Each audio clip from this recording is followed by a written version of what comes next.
عليه وعلى آله وأصحابه وذرياته وأهل بيته وأهل طاعته وبارك وسلم تسليما كثيرا. أما بعد فأعوذ بالله من الشيطان الرجيم. بسم الله الرحمن الرحيم. ثم لتسألن يومئذ عن النعيم.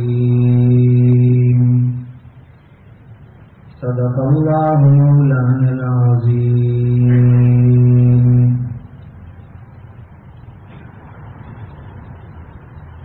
مسلمان دینی بھائیوں، اللہ آج کی اس بڑے اجتماع کو، مجلس کو اپنے کرم سے قبول فرمائے اور اس مجلس کو آپ کی میری زندگی میں کچھ خوشگوار دینی تبدیلی کا ذریعہ بنانا چاہیے. ابھی ایک میگزین جو منتھلی میگزین ہے، اس کا رمضان کا جب اسی سالہ میرے ہاتھ میں پہنچا تو میں نے رمضان میں اس کو کھولا. ایک بہت بڑے رائٹر، بہت بڑے عالم، انہوں نے اپنی فیملی کا ایک عجیب قصہ لکھا تھا. وہ پڑھ کر دل پر بہت اثر ہوا. کہ ہمارے یہاں ایک شادی 50-100 آدمی کی شادی میں دعوت کی. جب کھانا پورا ہو گیا تو ایک عورت آئی برقع پہنی ہوئی اور دسترخوان کے اوپر جو لوگ کھانے کے بعد گوشت اور ہڈی ڈال دیتے ہیں، اس کو اس عورت نے جمع کرنا شروع کیا، کلیکشن شروع کیا اس کا. اور اس کے بعد وہ ایک بیگ لائی تھی، اس کے اندر وہ سب گوشت بھر رہی. یہ وہ گوشت تھا کہ جس کو لوگوں نے کھانے کے بعد دسترخوان کے اوپر ریڈش کے طور پر ڈال دیا. جب وہ اپنے بیگ میں بھر رہی تھی تو جن کے گھر میں شادی تھی وہ ان کو پوچھنے لگے، بہن یہ کیا کر رہے ہو؟ برقع پہنی ہوئی خاتون. اس نے برقعے کے اندر سے جواب دیا. اندازہ ایسا تھا کہ وہ روتے ہوئے جواب دے رہی. وہ مسلمان عورت ہی کہہ رہی تھی کہ میرے بچوں نے، میرے کڈس نے بہت دنوں سے مجھے کہا ہے کہ ماں ہم کو گوشت کھانا ہے. اباؤٹ 2-3 منتھ پاس ہو گئے، میرے اسمال کڈس مجھے ریکویسٹ کر رہے ہیں کہ مدر وی نیڈ میٹ، گوشت کھانا ہے ہم کو. لیکن میرے پاس اپنے چھوٹے چھوٹے بچوں کو گوشت کھلانے کے پیسے نہیں ہیں. تو میں یہاں سے پاس ہو رہی تھی تو دیکھا کہ آپ کے یہاں شادی ہو رہی ہے. سب لوگ کھا کر کے چلے گئے اور دسترخوان کے اوپر جو گوشت گرا ہوا ہے، جو آپ نے ریڈش کے طور پر ڈال دیا ہے، میں اس کو جمع کر رہی ہوں. اپنے گھر جاؤں گی، اس کو دھو کر کے میں اپنے بچوں کو پکا کر یہی گوشت کھلاؤں گی. میرے مسلمان دینی بھائیوں، اس وقت امت مسلمہ کے اندر ایک بہت بڑا طبقہ ایسا ہے کہ جن بیچاروں کو مہینوں مہینوں کے اندر گوشت کھانے کے پیسے نصیب نہیں ہوتے ہیں.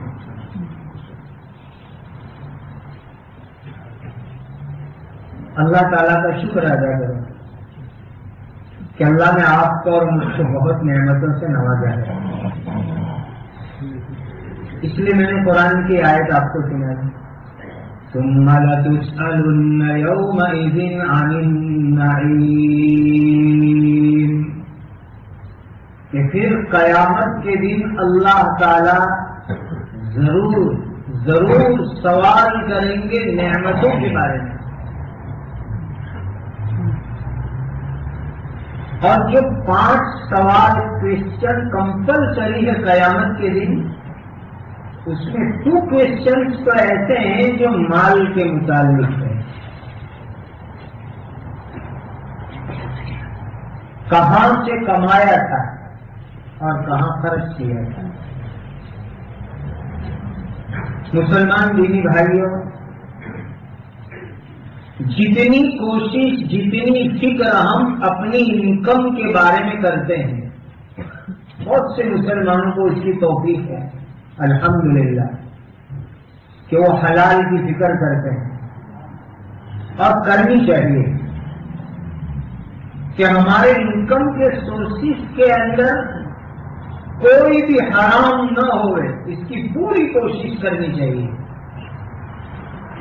اتنی ہی زیادہ ہم کو محنت اور کوشش یہ کرنی چاہیے کہ اللہ نے جو یہ مال دیا، پاؤنڈ دیے، پیسے دیے، گولڈ دیا، سلور دیا، پراپرٹی دی، اس کو ہم اللہ کو راضی کرنے والے کاموں میں خرچ کریں.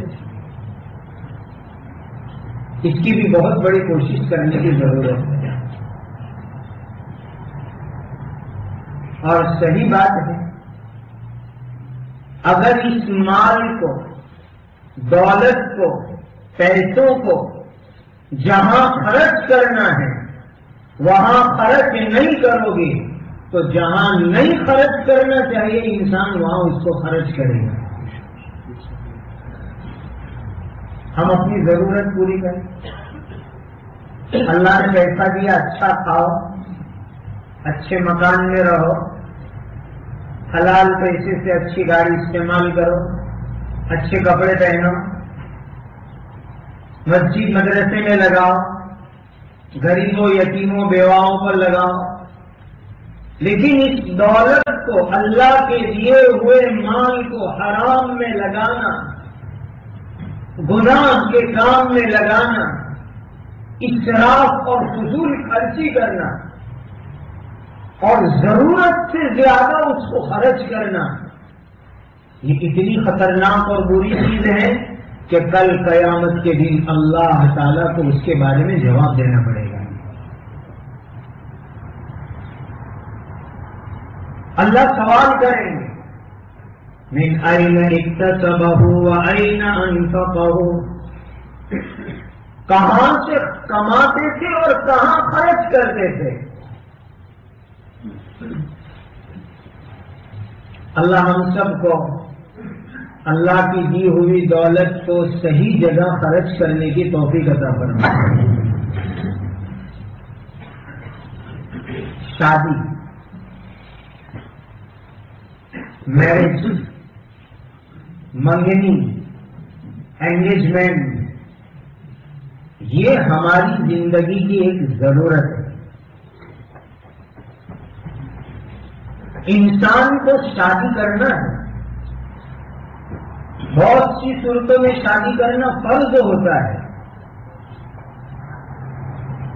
اور اس دنیا کو اللہ تعالیٰ نے نکاح اور شادی کے ساتھ جوڑ کے رکھا ہے.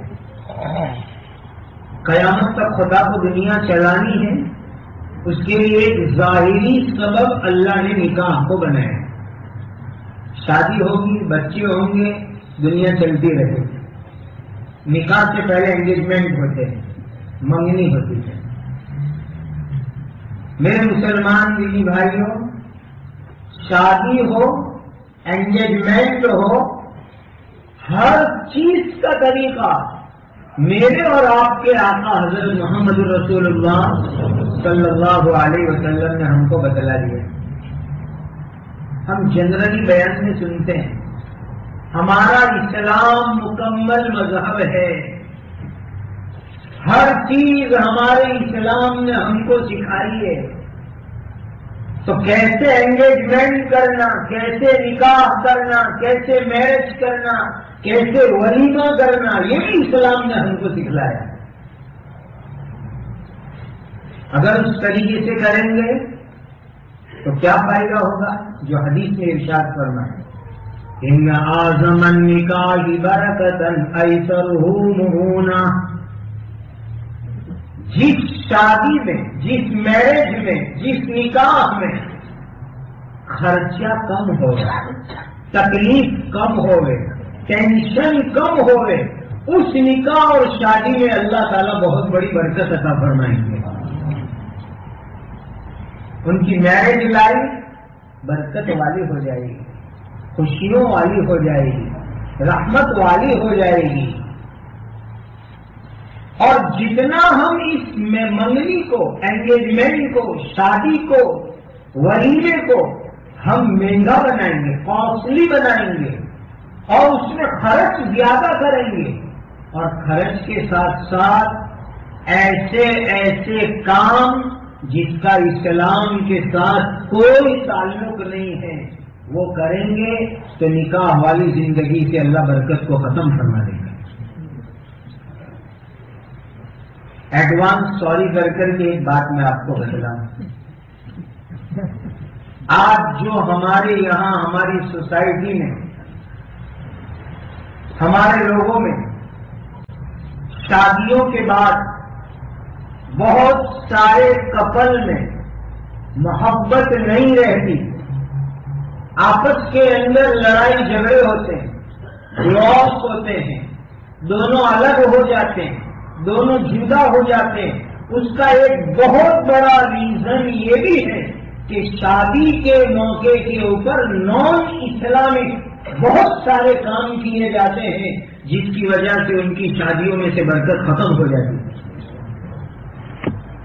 اور جب وہ برکت ختم ہو جاتی ہے تو آگے جا کر کے ہسبینڈ وائف میں ڈیورس ہوتے ہیں، دونوں الگ ہو جاتے ہیں، جھگڑے ہوتے ہیں، زندگی کی برکتیں ختم ہو جاتی ہے، اور گھر جو ہے دنیا میں جہنم بن جاتا ہے.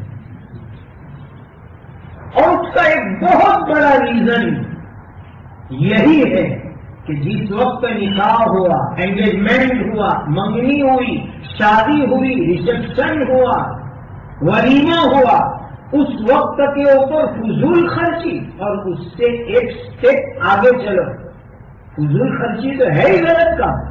ایک سٹیپ آگے یہ ہے کہ نان اسلامک کلچر سے ہم بہت سارے کام آج ہماری شادیوں میں کرنے لگے. پتہ نہیں ایسے مسئلے کوئی پوچھنے آتا ہے کہ نہیں یہاں علماء اور مفتیان کرام کو؟ یہاں تو لوگ ماشاءاللہ مسائل پوچھنے میں بہت ایکسپرٹ ہیں، نہ پوچھنے کی چیزیں بھی بہت پوچھتے ہیں. پتہ نہیں یہ مسئلہ پوچھنے کے لیے آتے کہ نہیں کہ انگیجمنٹ کرتے وقت کے اوپر لڑکا لڑکی کو ایک ریسپشن میں مل کر کے ہاتھ میں ریٹی انگوٹھی پہناوے، یہ جائز ہے کہ ناجائز ہے؟ کبھی کوئی پوچھنے آتا ہے؟ یہ علماء کو پوچھو. جنرلی آج ایک نان اسلامک طریقہ ہمارے سماج میں، ہماری سوسائٹی میں آ گئے. یہ کہاں سے لائے ہم لوگ؟ یہ بالکل اسلام میں اس کی اجازت ہرگز نہیں ہو سکتی.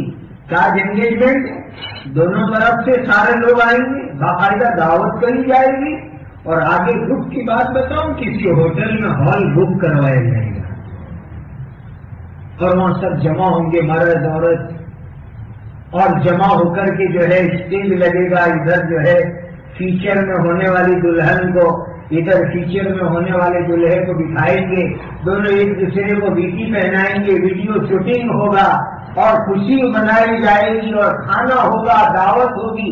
یہ پوری زندگی نکاح میں سے برکت کو ختم کرنے والی چیز ہے.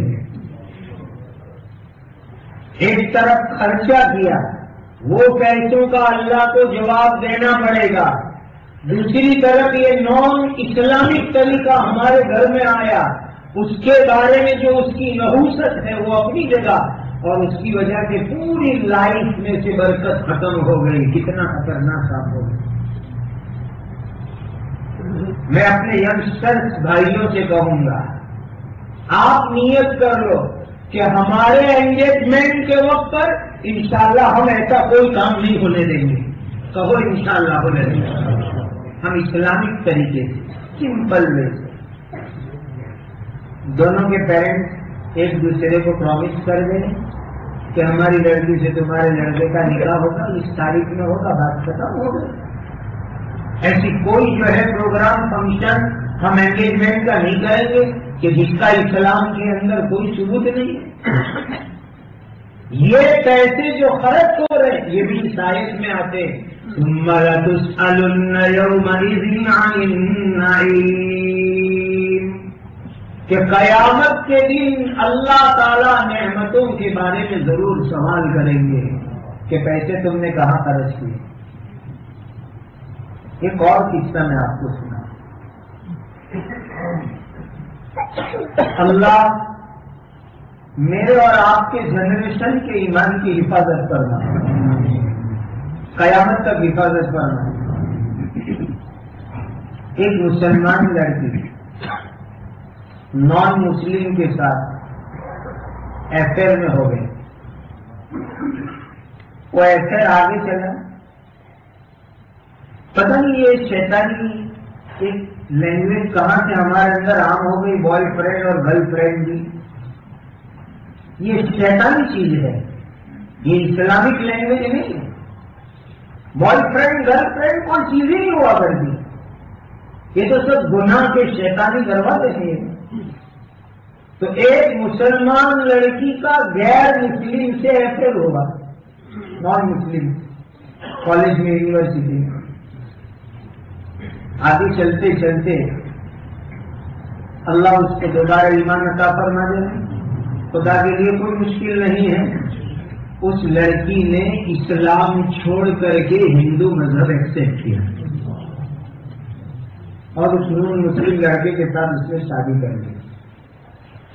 آج یہ سمجھ آپ نے بھی یہاں ان کے ٹیمپلز کئی دیکھے ہوں گے، اس میں جا کر کے اس طریقے سے انہوں نے نکاح کر لیا۔ اس لڑکی کو پوچھا کہ تم نے یہ کام کیوں کیا ہے، کہ ایک نان مسلم کے ساتھ افیئر کیا، اس کے ریلیجن کو ایکسپٹ کیا اور پھر تم نے اس کے ساتھ شادی کی ان کے ٹیمپل میں جا کر۔ اس کی طرف سے جواب میں آنسر میں ریزن یہ تھا کہ میری فیملی کے اندر مسلمان، میرے ماں باپ، میرے انکل، ہماری فیملی میں جب شادی ہوتی ہے تو شادی کے اندر اتنے لاکھ روپے کا خرچ ہوتا ہے، اس میں 10-15 لاکھ روپے بتلائے، اور اس کے بعد اس نے کہا my father is poor people, میرا باپ غریب آدمی ہے، اس کے پاس 10-15 لاکھ روپے میری شادی کے نہیں ہیں کہ کسی مسلمان لڑکے سے وہ میری شادی کرا سکے۔ تو پیسے نہ ہونے کی وجہ سے بڑے بڑے خرچے اور فنکشن کے خرچے سے بچنے کے لیے میں نے اپنے کلاس میں ایک بوائے فرینڈ سے اس کے ہندو مذہب کو ایکسپٹ کر کے میں نے نکاح کر دیا اور ایمان کا سودا کر ڈالا، جس کی وجہ سے آج مسلمان لڑکیاں مرتد بن رہی ہیں۔ اس میں ایک ریزن ریسرچ کرنے سے یہ بھی سامنے آیا کہ شادی کے اندر جو بڑے بڑے خرچ ہو رہے ہیں اس کے پورا کرنے کے لیے ان کے پیرنٹس کے پاس بجٹ نہیں ہے، تو اس نے افیئر کر کے مندر میں جا کر کے جو ہے اپنا نکاح کر لیا اور اس نے اپنے مذہب کو جو ہے قربان کر دیا۔ میرے دینی بھائیوں، ہم سب کو اس کی فکر کرنے کی بہت بڑی ضرورت ہے۔ شادی، نکاح، اس کو سمپل بناؤ، اس کو رسم و رواج سے پاک کرو۔ بہت دکھ ہوتا ہے اس وقت پر ادھر نکاح ہو رہا ہے اور پورا پروگرام فیس بک کے اوپر لائیو چل رہا ہے. کہاں گئی حیا اور شرم؟ جس کے لیے اللہ کے نبی صلی اللہ علیہ وسلم نے فرمایا الحیاء شعبۃ من الایمان. حیا شرم it is a part of ایمان. کہ آپ کی بیٹی آپ اس کو ریڈی کر رہے ہو, دلہن بنا رہے ہو, اور پورا پروگرام فیس بک پر پوری دنیا کو تماشا دیکھ رہی ہے. آپ کی لڑکی کے ساتھ اس کی سہیلیاں, اس کی ماں, اس کی خالہ, پوری فیملی کو آپ فیس بک پر لا کر پوری دنیا کے سامنے بے پردہ کر رہے ہو. مسلمانوں, یہ چیزیں اللہ کے عذاب کو دعوت دینے والی ہے. خدا اس سے ناراض ہوتے ہیں. کتنی غلط چیزیں ہماری شادیوں کے اندر آ رہی ہیں. اسراف, فضول خرچی, بڑی بڑی دعوتوں سے اپنی شادی منگنی اور ولیمے کو دور رکھو, اور ساتھ میں جتنی بھی غیر اسلامی رواج ہے, رسم ہے, اس سے اپنے آپ کو بچاؤ.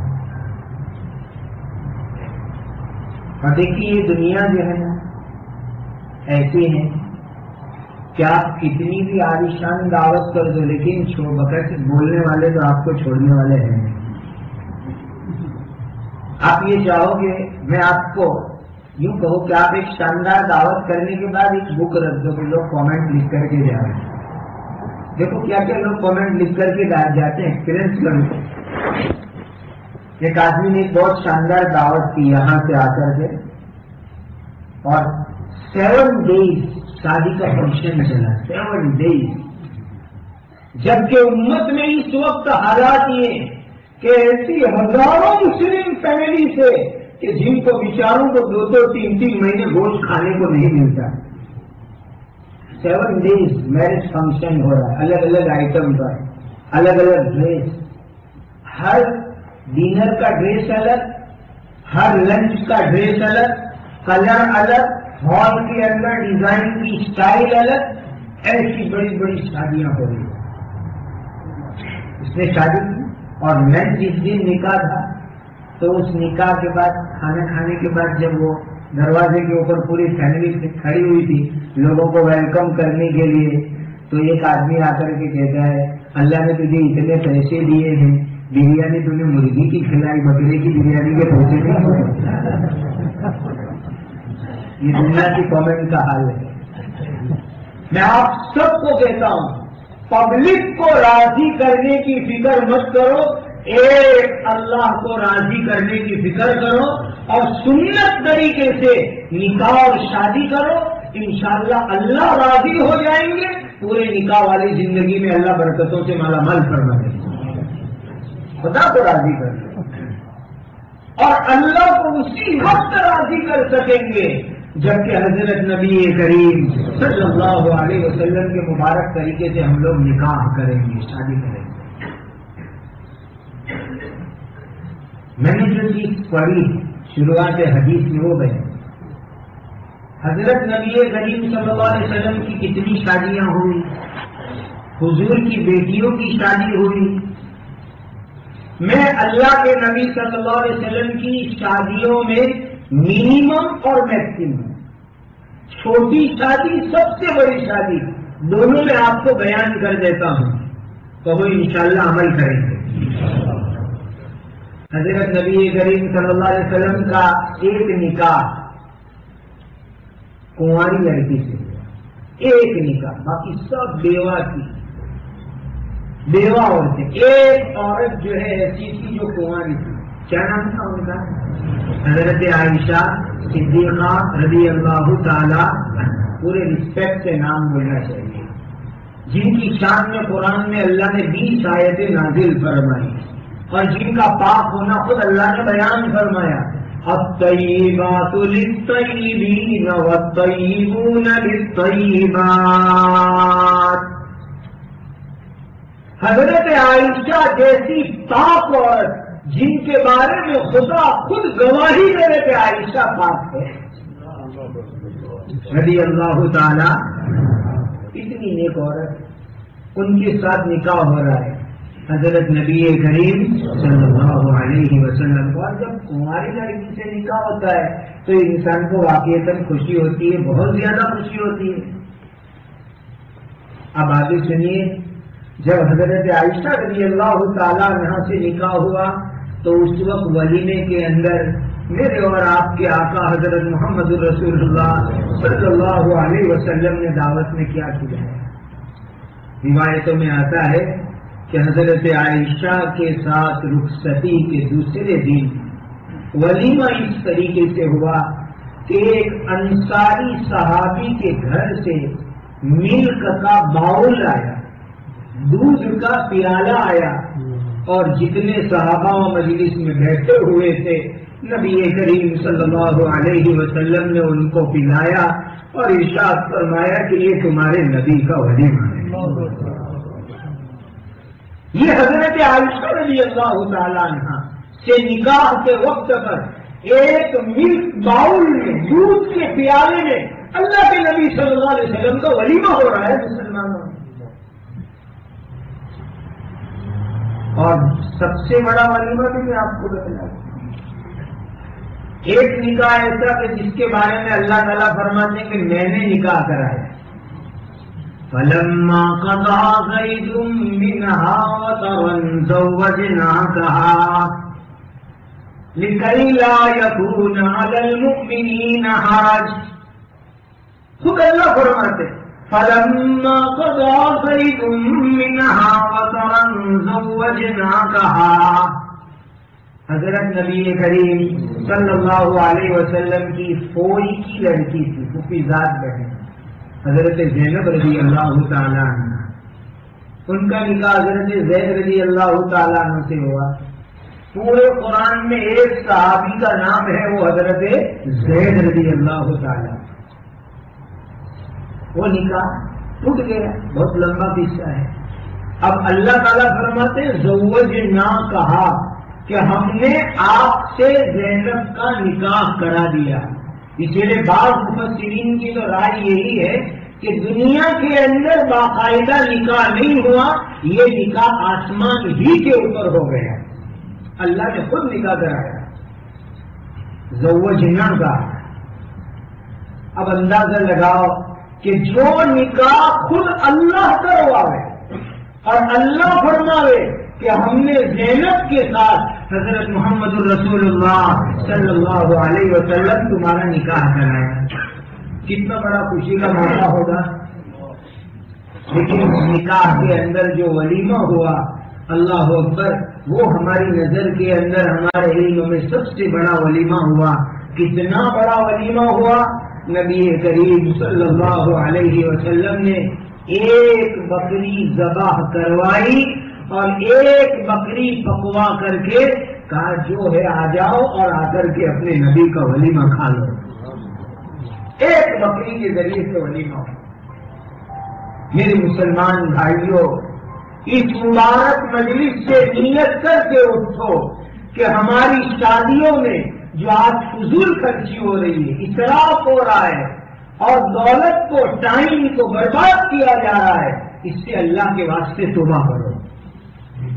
اور جو غلط رسم و رواج کے باقاعدہ اسٹیج بنیں گے اور فنکشن ہوں گے، مرد عورت مکس ہوں گے. میں کہا کرتا ہوں ایک میرج میں 100 انگیجمنٹ ہوتے ہیں. میرج ایک ہوتا ہے، 100 انگیجمنٹ ہوتے ہیں، کیونکہ مرد عورت سب مکس آزاد ایک دوسرے کے ساتھ ملتے ہیں اور وہاں نماز کا کوئی اہتمام نہیں، پردے کا کوئی اہتمام نہیں، حیا شرم کا کوئی اہتمام نہیں، سارے غیر اسلامی کام. پھر اس نکاح میں کبھی برکت نہیں آ سکتی. اگر نکاح میں برکت چاہتے ہو، اگر شادی والی زندگی میں خوشیاں چاہتے ہو تو آؤ یہ ارادے کر کے اٹھو کہ انشاءاللہ ہمارے نکاح کو سنت کے مطابق کریں گے. اور دیکھو، پیسے دکھانے کا موقع صرف نکاح نہیں ہے کہ ہم منی پاور کا شو کریں نکاح کے اندر. منی پاور اگر دکھلانا ہے تو ماشاءاللہ بہت سارے راستے ہیں. مسجدوں میں لگاؤ، مدرسے میں لگاؤ، دین کے کام میں لگاؤ. یہ ہے منی پاور لگانے کا صحیح موقع. یہ شادی منگنی بیاہ نہیں ہے. اللہ آپ کو، مجھ کو، پوری امت کو اس کی توفیق اور سعادت عطا فرمائے۔ ہم حضرت کے ساتھ جب پہلی مرتبہ ٹورنٹو گئے تھے، اس کی ایک بات سنا کر کے میں بات مکمل کر دیتا ہوں۔ ایک آدمی نے عجیب کارگزاری سنائی، ٹورنٹو کی بات کر رہا ہوں، کا ایک نکاح ہو، باپ نے اباؤٹ 4 لاکھ کینیڈین ڈالر اپنی بیٹی کی شادی میں خرچ کیے۔ 4 لاکھ کینیڈین ڈالر شادی میں خرچ کیے۔ اس کے بعد اتنی کیپیسٹی نہیں تھی، تو اس نے 3 لاکھ کینیڈین ڈالر کسی کے پاس قرض لیے کہ میری بیٹی کی شادی ہے، قرض لیے، نکاح کرایا، شاندار فنکشن ہو گیا، پروگرام ہو گیا، لوگ کھا کر کے چلے گئے، دعوتیں ہو گئی، اور شادی ہونے کے 1 مہینے کے بعد لڑکی کو طلاق ہو گئی، اور طلاق کے بعد وہ لڑکی گھر آ کر کے بیٹھی۔ آگے کی بات سناؤ، اس سے درد بھری بات، جب ہمارا حضرت کے ساتھ اس وقت پہلا سفر ہوا تو اس ڈیورس اور نکاح کے 5 سال پورے ہو چکے تھے، اور وہ باپ یوں کہہ رہا تھا کہ 5 سال سے میری لڑکی میرے گھر میں بیٹھی ہوئی ہے، ابھی تک کوئی دوسرا رشتہ بھی نہیں ملا، اور جو میں نے 3 لاکھ ڈالر قرض لیے تھے وہ بھی ابھی تک ادا نہیں ہوئے۔ یہ کس چیز کی نحوست ہے؟ شادیوں کے اندر جو غیر اسلامی رسم و رواج، فضول خرچی اور اللہ کی طرف سے آنے والی برکتوں کو جو ہم ختم کر رہے ہیں، یہ اس کی نحوست ہے۔ اللہ ہم سب کو ایسی چیزوں سے بچنے کی توفیق عطا فرمائے۔ وآخر دعوانا الحمدللہ رب العالمین۔